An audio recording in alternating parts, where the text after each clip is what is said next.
Hi, my name is Athira and I am the Green Program Supervisor here at Pony.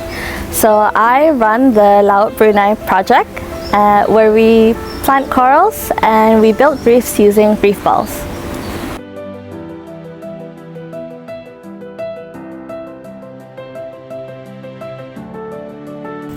Climate change is hitting coral reefs hard. So, how have I helped? Here in Brunei, I've been involved in diving to deploy reef balls and planting corals to help rebuild these ecosystems.